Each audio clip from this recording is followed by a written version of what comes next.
Querido amigo, esta vez vamos a hablar de la fianza patrimonial, que es un requisito que impuso el decreto de urgencia 020-2020 de enero del año pasado, cuando un contratista como tú, ejerciendo sus derechos dentro de un contrato de obra, válidamente quiere proteger las fianzas que ya fueron emitidas en un contrato y se ve en la imperiosa necesidad de solicitar una medida cautelar contra la entidad pública. Como consecuencia de la pandemia, algo que la gente escucha en la calle pero nadie se atreve a decir, es de que definitivamente los contratistas han sido fuertemente impactados por los nuevos valores del presupuesto de obra. El decreto legislativo 1486 y la directiva 005 hicieron los mejores esfuerzos para que la reanudación de las obras pudiera contener el reconocimiento de los gastos generales, los costos indirectos, pero en la práctica, cuando en agosto se comenzaron a reanudar las obras, todos sabemos que las entidades públicas no quisieron, en su gran mayoría, no quisieron jugársela o arriesgar por esos fantasmas de toda la vida, los fantasmas de la Contraloría, a reconocer un mayor valor. Y entonces, ¿qué es lo que sucede? Se rompió el equilibrio económico financiero de la obra y el contratista ahora tiene que sopesar mayores gastos y que no sabe cómo solicitarlos. Y lo que es peor, se ve amarrado porque si quisiera reclamar válidamente, tiene fianzas en ese contrato de obra emitidas por entidades financieras o aseguradoras.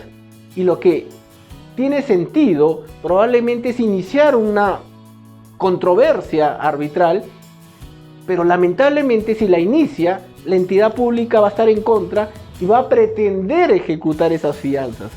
Y entonces, ¿qué es lo que hace todo el mundo? Solicita una medida cautelar.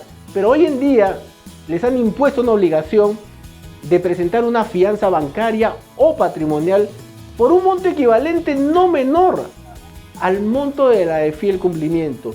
He visto absurdos en donde la reclamación que tiene que hacer un contratista es menor al monto de la de fiel cumplimiento y sin embargo tiene que presentar una fianza bancaria o patrimonial para pedir esa medida cautelar.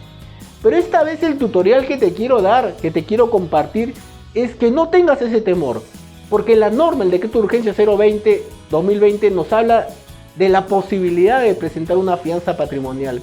¿Y qué es la fianza patrimonial? Como todos sabemos, es un contrato civil. Yo en este momento, una servilleta, pudiera celebrar un contrato de fianza. Lo que pasa es que todo el mundo cree que las fianzas solo lo pueden emitir los bancos, y no es así. La fianza bancaria sí los bancos, pero la fianza patrimonial todo aquel que tenga patrimonio.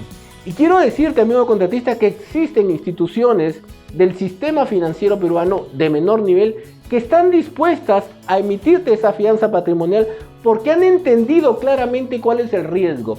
Y fíjate, tú tienes unas fianzas vigentes en tu contrato que pretendes proteger y que en el peor de los casos en el futuro, si es que tú pierdes tu laudo, se ejecutarían, ¿ok? Y entonces la fianza patrimonial que tú estás necesitando y que cuyo monto mínimo es el monto de la de fiel cumplimiento, el riesgo para ese emisor de la fianza patrimonial no es el monto de la de fiel cumplimiento, sino el verdadero riesgo son los daños y perjuicios que resulta entre ejecutar hoy las fianzas que ya tienes emitidas y que no las van a poder ejecutar y ejecutarlas en el futuro. Ese es el riesgo, es decir, el transcurso del tiempo entre ejecutar hoy las fianzas que tú quieres proteger, las fianzas de tu contrato de obra, o ejecutarlas en el futuro. Entonces, ese transcurso del tiempo, lo único que pudiera reclamar la entidad pública al emisor de la fianza patrimonial son los daños y perjuicios. ¿Y cuáles son esos daños y perjuicios por este periodo de tiempo? Entre el hoy y el futuro, cuando pierdas ese laudo, si es que lo pierdes, es el interés legal. Entonces quiero que sepas que el emisor de la fianza patrimonial debe conocer correctamente el riesgo de emitir esa fianza patrimonial y que no corresponde al monto total de la obra. Espero que con este tip realmente pases a otro nivel y no permitas que abusen o que violen tus derechos.